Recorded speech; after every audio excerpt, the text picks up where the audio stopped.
Hey everyone, I'm Elsie Gamer, and welcome back to Fade to Silence. In the last video, we completed the game, but in this video, we are going to be taking a look at the gallery, which are all the, dream sequences, which represent the, lost memories of Ash's past. So, let's go take a look at them. Good morning. You're listening to Radio WBFG. I'm Ray Frazier. With me today in the booth is Dr. David Nash, one of JIPA Corporation's leading scientists. Dr. Nash. David, good to have you here with us. Thanks for having me, Ray. You're one of our leading quantum physicists, and you just joined the JIPA Corporation for the STCS project. STCS. What does that stand for? It stands for Space-Time Continuum Suspension.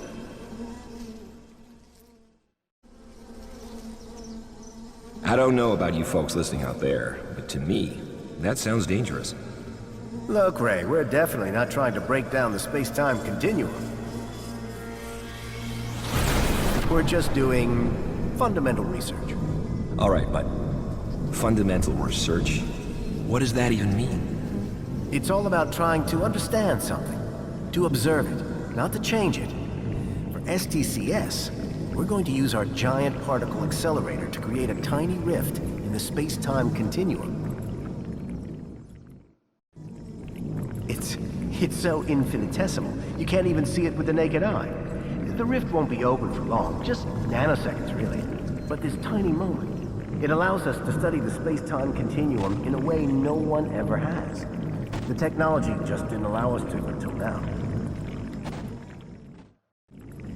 Okay, David, that's all well and good, but there must be more to the STCS project. I got this list, an impressive list of conglomerates and very wealthy individuals investing in the JIPA Corporation. Huge amounts of money, ever since the STCS project was announced. Yes, of course, because our research offers many possibilities. What kind of possibilities? Just imagine. Think of sustainable transportation, or even the colonization of planets and other galaxies.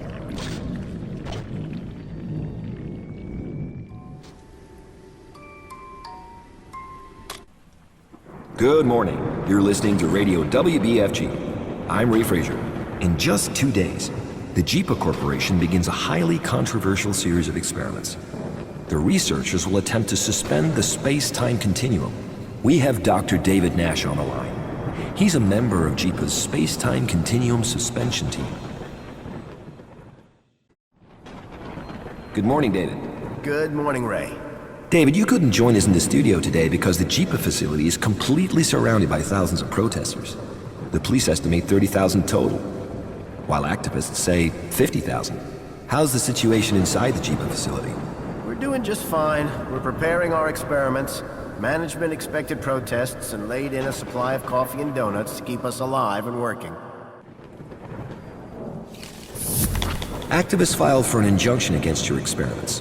Their claim was rejected by the courts yesterday, but it had the support of several well-respected scientists. What do you think of their concerns? Well, Ray, they're blowing the whole thing completely out of proportion, plain and simple. But they're saying the risk that your experiments might end up causing a worldwide disaster is 1 in 50,000. That makes a global disaster over 20 times more likely than being struck by lightning. That's what they say, but their calculations are based on assumptions, completely incorrect assumptions.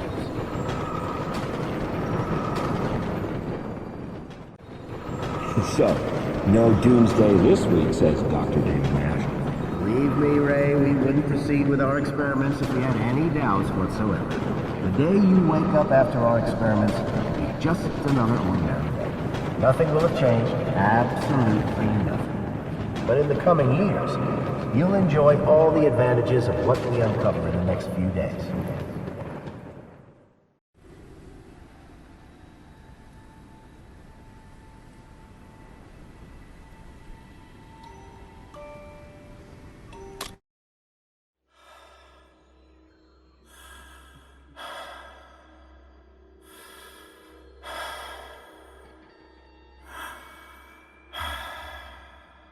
Nash here.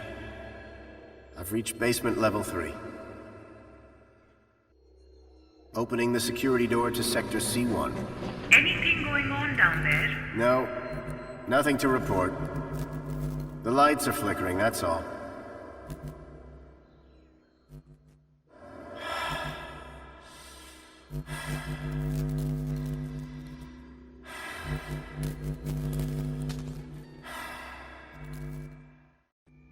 Almost there. I can see the pipe now and the metal shield over the security window.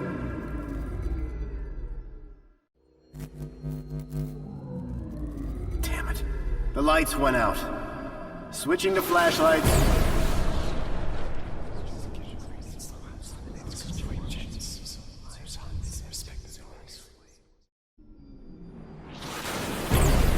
I'm at the pipe. I hear a strange sound, humming, almost like whispering.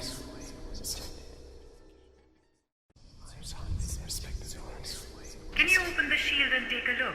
Let me see. I can unlock it, and yes, I can move it.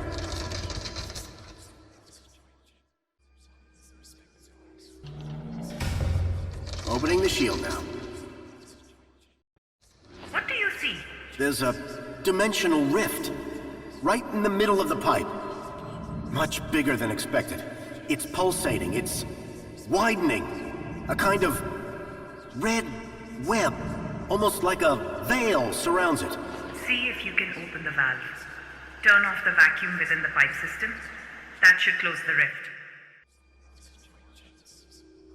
Wait, I can see a white light floating through the rift.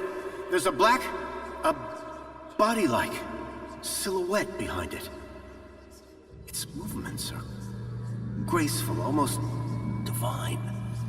It's coming closer to the rift. Gosh, it's beautiful. Nash, open the air valve. Now!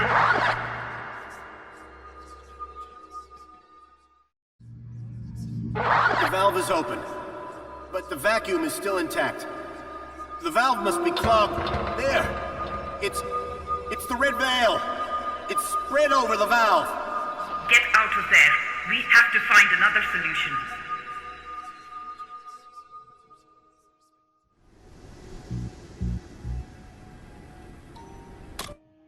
Serious, confused faces. That's the last thing we saw this afternoon before Jeeper Corporation officials suddenly closed the blinds between the press room and the control center at the Jeeper facility. What happens when you try to break the space-time continuum? I don't want to frighten anyone, but I have a very bad feeling that we might find out soon. Dr. Nash, why did the Jeeper Corporation shut the blinds between the press room and the control center half an hour ago? I don't know why. I was in the basement, not in the control center. What went wrong during the STCS experiment? Nothing. The experiment was successful. More than successful. We managed to suspend the space-time continuum with the aid of the particle accelerator. The rift didn't close after a few nanoseconds as expected. It even got... The rift got what, Dr. Nash? All I can say right now is that it's an ongoing experiment. The Jeeper Corporation was and still is in full control of whatever happens within the particle accelerator. Despite the fact that Jeeper officials claim they are in full control of the STCS experiment, the Jeeper facility was evacuated this afternoon. Everyone had to leave. The press, the technicians, the engineers, the scientists, the protesters, everybody. The National Guard has established a safety zone of about 1 mile around the Jeeper facility.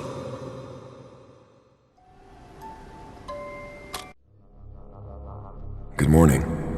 You're listening to Radio WBFG. I'm Ray Frazier. Last night was a terrible night for our region. Rescue operations are still underway.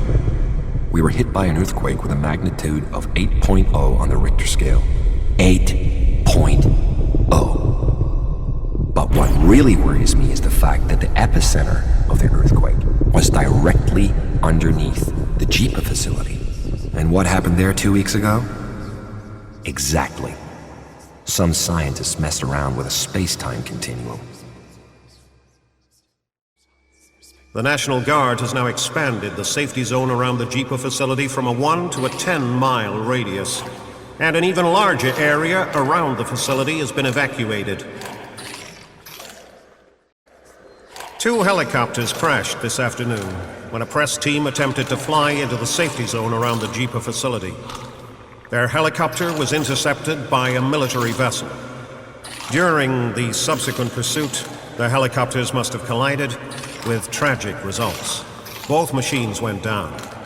8 people were killed during the incident. There were no survivors. This very night, a small group of activists managed to enter the safety zone around the JIPA facility. I'm now standing here with them. What did you see? The whole environment around the JIPA facility has changed. Where the facility used to be is now a huge crater. We stood on the edge of it. From there, you can still see the facility. Well, more like its remains. It's completely destroyed. Just some steel beams and debris everywhere. Yeah, like a giant picked it up in one hand and then crushed it.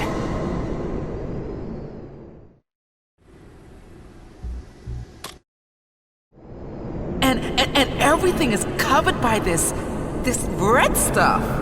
This is going to sound really weird, but it's like a veil. A red veil? What do you mean, like rust? Maybe. No, it's not rust. I don't know. It's something red that covers everything within the crater. Good morning. You're listening to Radio WBFG. I'm Ray Frazier.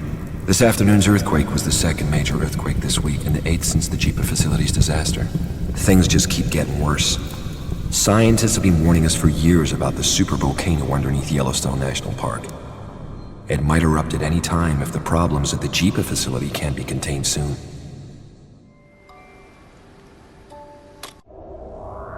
An hour ago, the President of the United States announced a space shuttle mission. The goal of the mission is to contain the effects of the JIPA facility disaster. Dr. Nash, you're a member of the Advisory Commission to the President. Tell us, why are we sending a shuttle into space to solve an issue here on the ground? The Commission discussed several approaches to tackle the issues we have at the JIPA facility. Each approach has its own risks, advantages, and disadvantages. The experimental laser NASA constructed for future Mars missions. It's our most cutting-edge technology. This laser has the highest probability of success of containing or even stopping the developments at the JIPA facility. Dr. Nash, why are we funding a mission to space with taxpayers' dollars? Why can't we use the laser right here? This laser, it was made to be used in space, not on the ground. We need to use it from the space shuttle. There are rumors you'll be part of the crew as a JIPA Corporation consultant. Are these rumors true? I don't have time to waste discussing rumors. No comment.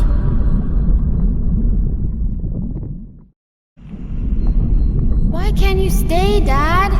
Do they really need you up there? You can't fly a space shuttle. I don't have to fly it, Allie. The pilot does. But they need me because I know what happened at the JIPA facility. But all the earthquakes and bad news. What will we do if something happens while you're gone? Something really bad. Where are we supposed to go? Nowhere, Alice. You'll stay here at the Space Center with your mother. I'll be back in less than 3 days. Then there won't be any more earthquakes. And no more bad news. 10, 9, 8, 7, 6, 5. What the hell? Countdown interrupted. I repeat, countdown interrupted. The shuttle tilted. I can see it on my fucking instruments. Something happened at the JIPA facility. An explosion. The on-site cameras are gone. Must have been a huge blast. What's that? At 2 o'clock. Can you see it? A huge cloud of debris. Whole buildings even. Wow.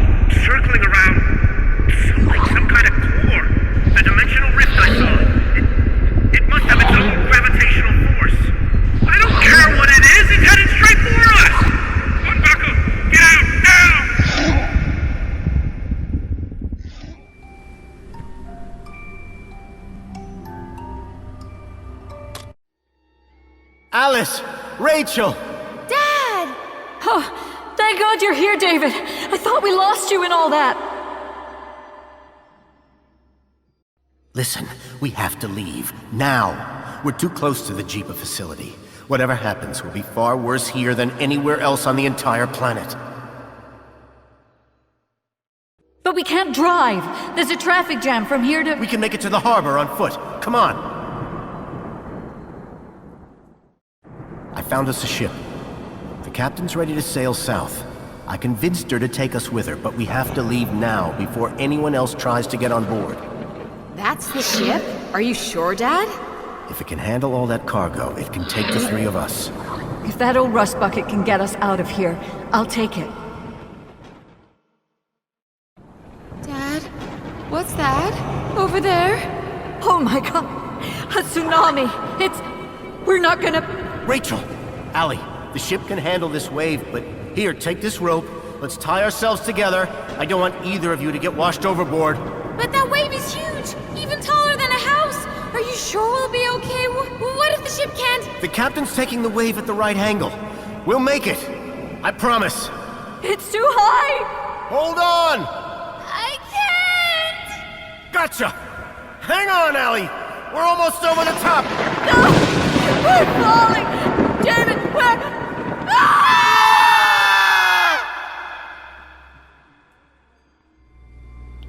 Alright, with that out of the way, I hope you guys enjoyed the video, and I'll see you guys in the next game. So until then, see you guys.